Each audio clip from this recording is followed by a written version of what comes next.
del Partido Agrario y Social, Cristian Castro, a quien agradecemos este tiempito. Cristian, muy buenas tardes, ¿cómo estás? Miguel Riquelme, Alicia Rivas, te saludamos. Hola, muy buenas tardes a todos los oyentes. Bueno, gracias por atendernos, Cristian. Contanos un poco, finalmente ayer se aprobó el presupuesto, ¿cómo votó el país el presupuesto? Sí, nosotros votamos en forma afirmativa, teníamos algunas cuestiones que yo inclusive lo hago una consulta antes de iniciar la sesión y después en la sesión explico el porqué de nuestro voto y algunas cuestiones que nosotros no estábamos de acuerdo.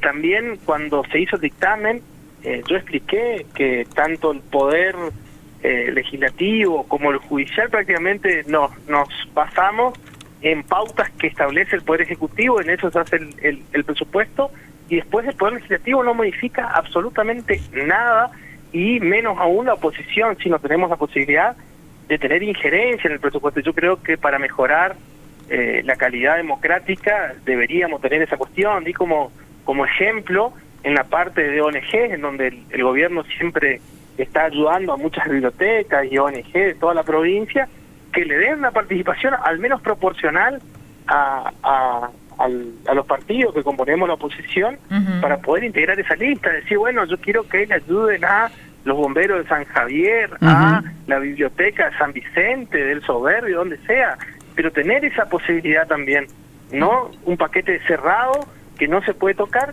Y además de eso, bueno, explicamos en comisión la cuestión de lo que prevé el presupuesto, porque prevé un crecimiento de un 5%, cuando el Banco Central dice que el crecimiento el año que viene va a ser del 3,5% y la OCDE el 3,9%. Cristian, antes de que avances ahí, porque dijiste algo que medio al pasar que me parece que es interesante también para que nuestros oyentes puedan dimensionar cómo se da la discusión en la Comisión de Presupuesto, porque fuimos como naturalizando que es una instancia donde va el funcionario del área a informar cómo va a utilizar los recursos, y de discusión casi nada, digamos.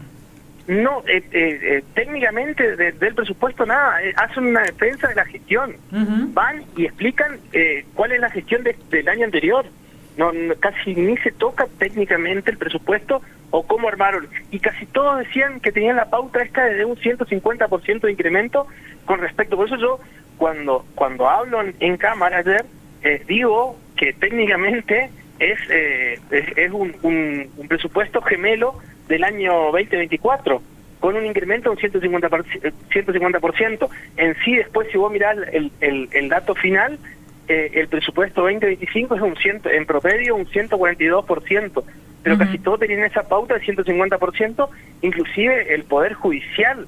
O sea, el Poder Judicial hizo un presupuesto anterior, le aplicamos un 150%, y eso es lo que presento. Cuando debería, es un poder totalmente distinto y debería basarse en sus necesidades reales para tener la autarquía económica financiera, ¿no? Y si no se discute, digamos, en ese momento que están los funcionarios, ¿cuál es el espacio, el lugar, la instancia en que se discute? ¿En comisión? Por eso es que los funcionarios van en comisión. Fueron más de 10 reuniones, casi todo el mes. Estuvimos lunes y martes debatiendo el presupuesto. Bueno, uno desde la oposición hace lo poco, mucho que uno puede hacer. Yo, la verdad que interpelé a casi todos los ministros y me fui anotando cada una de las cosas que decían cada uno, ¿no? Pero bueno, la renovación tiene esa mayoría, sí, que prácticamente es absoluta, porque tiene más de los 2/3, ¿no? El dato para decir acá también es que no acompañaron el presupuesto el PRO ni la Unión Cívica Radical. Así es. En la comisión, cuando se firmó el dictamen, la UCR no bajó y el PRO se abstuvo. Esto es algo novedoso, me parece, ¿no? Que no baje el radicalismo o que no baje un bloque. Bueno, ayer argumentaron que fue muy sobre la hora, y es verdad. El tema del dictamen nosotros nos enteramos recién el jueves de la mañana.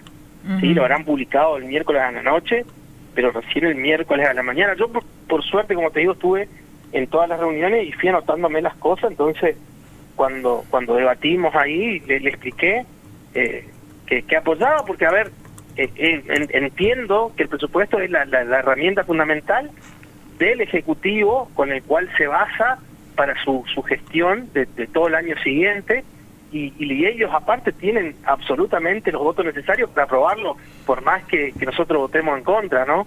Entonces prefiero votarle a favor y después decir las cuestiones que creo que hay que mejorar. Como democracia tenemos que mejorar la subestimación de la recaudación, que no solo lo hace la Renovación, lo hacen todos los gobiernos a nivel nacional, lo hacen todas las provincias, que subestiman, dicen que van a recaudar 100, porque después cuando recaudan 150, ese 50 de más termina siendo potestad del Poder Ejecutivo, claro, sin pasar por la Cámara o por el Congreso o como sea, si es ¿Y cómo se controla eso? Porque digamos, en los otros presupuestos vos tenés el estimado, etcétera, y tenés los organismos auditores que se encargan de ver si eso que dijiste que ibas a gastar, lo gastaste en eso o en otro, si te sobró, te faltó plata, etcétera. Este excedente que aparece por el costado, ¿quién controla en qué se gasta y cómo?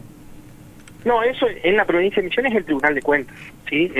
Nosotros tenemos un órgano específico, que es un órgano de la Constitución, que es el Tribunal de Cuentas. Cristian, veía alguna de las objeciones que vos planteabas con respecto que planteaba la UCR en realidad, y que me parece interesante aclararlo, porque habla de algunas modificaciones que se incorporan, entre ellos modificaciones al estatuto docente. ¿Eso cómo se da? ¿Se da eso? Bueno, después en el dictamen, sí, en el dictamen hay algunas cuestiones que nosotros, por ejemplo, queríamos votar en contra, que era el artículo 12, el artículo 14 y el artículo 16 de ese dictamen. El artículo 12, para ser resumido, habla que le da la potestad al Poder Ejecutivo de modificar hasta un 10% las partidas del presupuesto. El artículo 14 habla que el Poder Ejecutivo también puede modificar el presupuesto general. Y el artículo 16 le da poderes especiales al Poder Ejecutivo, en cabeza del gobernador, al vicegobernador, le da la posibilidad de emisión de títulos y bonos de carbono, le da potestad también al Ministerio de Hacienda para modificar tributos y alícuotas, pago a cuenta, bonificaciones, que son todas potestades que son del Poder Legislativo. O sea, ¿con qué necesidad darle esos superpoderes, por así decirlo, al Poder Ejecutivo, cuando ellos tienen mayoría absoluta en Cámara? Ellos, si quieren modificar todas esas cosas, la plantean el martes y el jueves ya está siendo tratado en Cámara, ¿no? Pero bueno, nosotros, como te explicaba fuera del aire, queríamos votar en contra de esos artículos, pero nosotros votamos en general la ley y después en particular se vota capítulo por capítulo, y dentro de este capítulo hay un artículo que es el 29, que es algo que veníamos insistiendo desde el autoconvocado, desde el CETEL, que era la modificación de la jubilación de los docentes, los vedeles. Entonces se sustituye el artículo 38 de la ley número 19, número 2, antes ley 556 del 71, y establece que con 30 años de servicio, no importa la edad, se puede jubilar el docente. Lo mismo le da a los vedeles, ¿sí? Los vedeles tenían el estatuto general, no era por el estatuto docente, y tenían que esperar hasta la edad. Ahora no, con 30 años de servicio, sin límite de edad, los vedeles, los preceptores, los secretarios, prosecretarios y bibliotecarios van a poder jubilarse, y también se incluye al personal de servicio que también tenían su régimen particular para la jubilación. ¿Y esto era una demanda? ¿Alguien estaba pidiendo esto? Sí, por eso te decía autoconvocado, con el CETEL y todo el grupo se venía solicitando esto. Era una demanda de que se jubilen, que tengan el mismo régimen que los docentes. Está bien. Cristian, y en relación a estas facultades especiales, porque así sin mayores sin mayor visibilización, si se quiere, ¿no? Se terminó aprobando esto que tanto se discutió a nivel nacional con si se le daba o no facultades en la ley bases a Milei. Acá pasó en el presupuesto. Sí, esa es la cuestión, porque lo que yo me pregunto es cuál era la necesidad de plantear esto. Si ellos tienen la mayoría absoluta, y lo van a tener hasta el año que viene, al menos hasta el 10 de diciembre. Todo va a depender cómo se modifique la Cámara a partir de la elección del año que viene, pero hasta el 10 de diciembre del año que viene ya tienen esa mayoría calificada para modificar en cualquier momento cualquier necesidad que necesiten, de modificar alguna alícuota, de generar algún pago a cuenta distinto, bonificaciones, sin necesidad de que el ministro o el Poder Ejecutivo lo haga como está planteado acá en el dictamen, ¿no? Es que las sesiones ordinarias terminan ahora en octubre y recién arrancan en mayo, claro, o sea, claro. A menos que sesionen de manera extraordinaria, la legislatura va a estar como inactiva, digamos, ¿no? Sí, también está eso. Después otra cuestión que planteé ayer es la cuestión de la coparticipación municipal. Hoy por hoy la provincia inició en el régimen de coparticipación, un régimen que está hecho en el año 88 con datos del censo demográfico del año 80. Entonces tenés algunos desajustes que son enormes. Hay municipios como El Soberbio, San Vicente, San Pedro, todos los municipios nuevos que tienen mucho de su coparticipación son montos fijos. El variable que tienen es muy chico. Los municipios nuevos directamente no tienen nada variable, son a discreción del ministro de Hacienda, y esto hace que, por ejemplo, yo de ayer lo que hablé es lo que sucedió el mes de junio, julio, que la última vez que está publicado en Hacienda.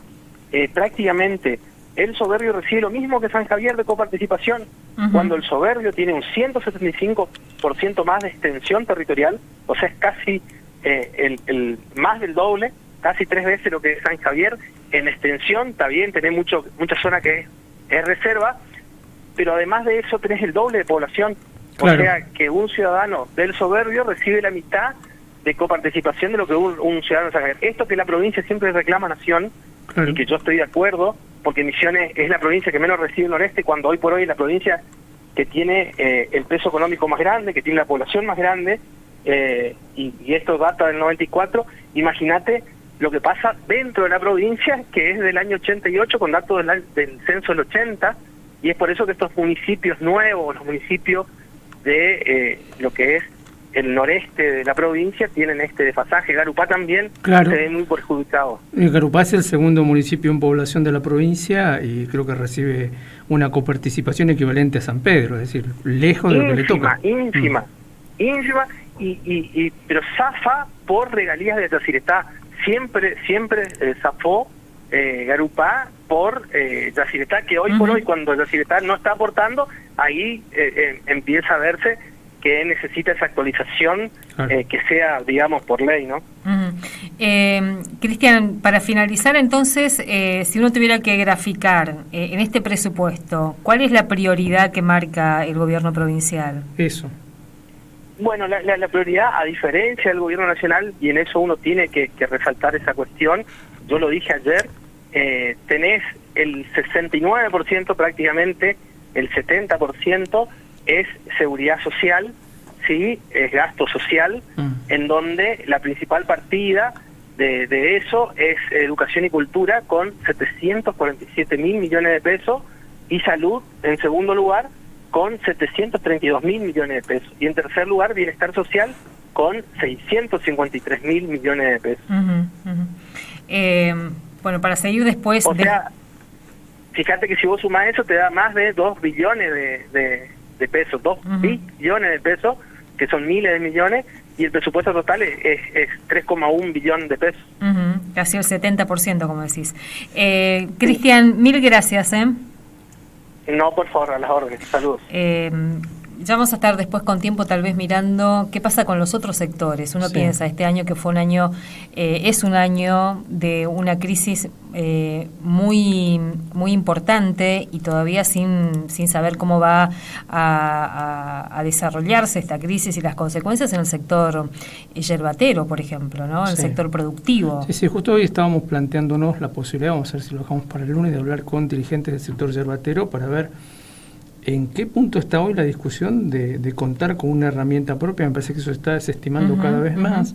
Los yerbateros avanzan hacia una nueva asociación, una más, veremos qué entidad toma. Mientras tanto se habla de un precio sostén de 360, 390 por kilo de hoja verde, pero ¿quién lo sostiene? ¿Cómo? ¿Y cómo se garantiza y se controla, digamos, claro, ¿no? Claro. Así que bueno, se aprobó el presupuesto ayer con el acompañamiento de, en este caso obviamente todos los legisladores del Frente Renovador de la Concordia y los 2 legisladores del PAIS, entre ellos Cristian Castro, con quien hablábamos, y la oposición de la Unión Cívica Radical y el PRO, es decir, de Juntos por el Cambio, que se opuso a este presupuesto. 15:52.